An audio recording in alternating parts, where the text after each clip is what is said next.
بسم اللہ الرحمن الرحیم۔ السلام علیکم۔ ایک نیا راستہ۔ بڑے شہروں کی مصروف سڑکوں پر بے شمار گاڑیاں دوڑتی ہیں، مگر انہی سڑکوں کے کنارے بھوک اور غربت سے نمر ازما لوگ بھیک مانگتے نظر آتے ہیں۔ ایک شام شہر کے مصروف ترین چوراہے پر ٹریفک جام تھا۔ ہر طرف گاڑیوں کا ایک طویل قافلہ کھڑا تھا اور لوگ بے چینی سے راستہ کھولنے کا انتظار کر رہے تھے۔ اسی شور اور ہلچل کے درمیان ایک چھوٹی سی معصوم بچی نظر آئی۔ وہ صرف 10 سال کی تھی۔ پرانے پھٹے کپڑے، میلے اور الجھے ہوئے بال اور بھوکی وہ ہر گاڑی کے دروازے پر دستک دیتی اور کہتی، کچھ دے دو، بھوک لگی ہے، مگر لوگ شیشے گرا کر نظر انداز کر دیتے۔ انہی گاڑیوں میں ایک سیاہ مرسڈیز بھی تھی جس میں ایک کامیاب تاجر احمد صاحب اور ان کی اہلیہ ثنا بیگم بیٹھے تھے۔ ان کے پاس سب کچھ تھا، دولت، شہرت، بڑا خاندان، پھولتا پھولتا کاروبار اور شاندار بنگلہ، مگر اس شام ثنا بیگم کی نظر اس معصوم بچی کے چہرے سے ہٹ نہیں رہی تھی۔ ان کے شوہر نے کہا، یہ بچی تو روز آتی ہے، ہاتھ پھیلانا اس کی عادت بن گئی ہے، مگر ثنا بولی، احمد ذرا اس بچی کی آنکھوں میں دیکھو، یہ بھوک نہیں بلکہ ٹوٹی ہوئی معصومیت رو رہی ہے۔ ڈرائیور نے گاڑی آگے بڑھانے کی کوشش کی تو ثنا نے فوراً کہا، رکو ذرا، رک جاؤ۔ گاڑی کی تو رکی تو ثنا باہر نکلی اور نرمی سے بولی، بیٹی تمہارا نام کیا ہے؟ بچی نے کانپتی ہوئی آواز میں کہا، آمنہ۔ ثنا نے پوچھا، آمنہ؟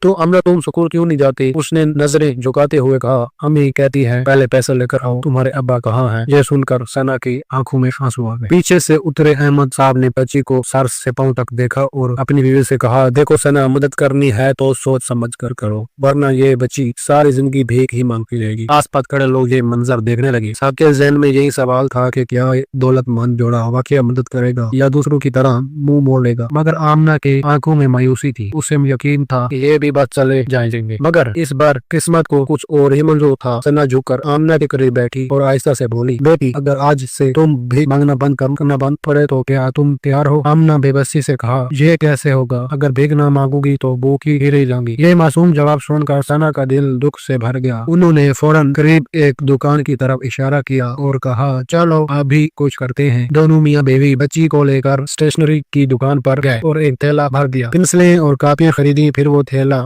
آمنہ کو تھماتے ہوئے ثنا نے اس کے کندھے پر ہاتھ رکھ کر کہا، سنو بیٹا، تمہیں ہاتھ پھیلانے کی ضرورت نہیں، یہ سامان بیچو، جتنا منافع ہو وہ تمہارا، بس ایک وعدہ کرو کہ آج سے کبھی بھی بھیک نہیں مانگو گی۔ آمنہ حیرت سے انہیں دیکھتی رہی۔ اس کے چھوٹے ہاتھ تھیلے کے بوجھ سے لڑ رہے تھے۔ وہ شرماتی ہوئی بولی، اگر کسی نے خریدا ہی نہیں تو؟ اگر لوگوں نے مذاق اڑایا تو ہمیں صاحب نے اپنے کارڈ پر ایک نمبر لکھا اور آمنہ کے ہتھیلی پر رکھتے ہوئے کہا، ڈرنا مت، اگر کوئی تنگ کرے تو اس نمبر پر فون کر دینا، اور یاد رکھو تمہارے پیچھے اب کوئی کھڑا ہے۔ سڑک پر کھڑے لوگ یہ منظر دیکھتے رہے۔ کاش کوئی ایسا ہی سہارا دیتا تو کتنے ہی بچوں کی زندگیاں بدل جاتی۔ آمنہ کی آنکھوں میں پہلی بار میں امید کی کرن جگمگائی تھی۔ اس نے تھیلا مضبوطی سے تھاما جیسے یہ اس کی نئی زندگی کا پہلا قدم ہو۔ جب وہ اپنی جھوپڑی میں لوٹی تو ماں نے پوچھا، آج کتنے پیسے لائی ہو؟ آمنہ نے تھیلا آگے بڑھاتے ہوئے کہا، امی اب میں بھیک نہیں مانگوں گی، اب میں یہ بیچوں گی۔ ماں پہلے تو ڈانٹنے لگی، مگر جب آمنہ نے ہمت سے کہا، امی بھوک سے مرنے سے بہتر ہے محنت کر کے جینو، تو ماں کی آنکھوں میں بھی آنسو آ گئے۔ اگلے دن آمنہ وہی پنسلیاں اور کاپیاں لے کر اسے چوراہے پر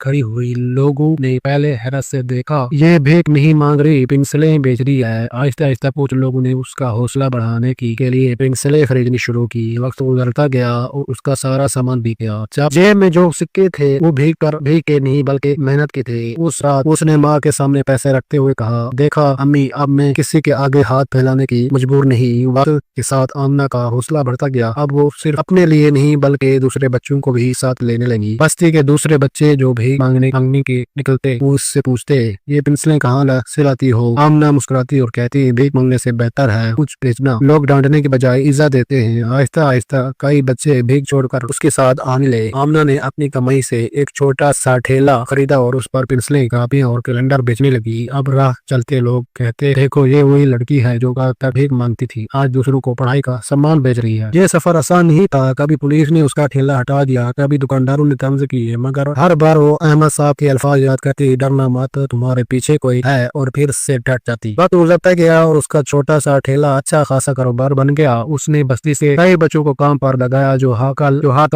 بھی کی پھیکڑی جھمکاتے تھے، آج وہی ہاتھ قلموں اور کتابوں کی سے آشنا تھے۔ 50 سے زیادہ بچے اس کے ساتھ جڑ چکے تھے۔ کوئی اپنی سکول فیس کے لیے کام کرتا، کوئی اپنی دادو دواؤں کے لیے۔ آمنہ اور صرف اپنے لیے نہیں جیتی، وہ دوسروں کے خوابوں کی امید بن چکی۔ کبھی کبھار جب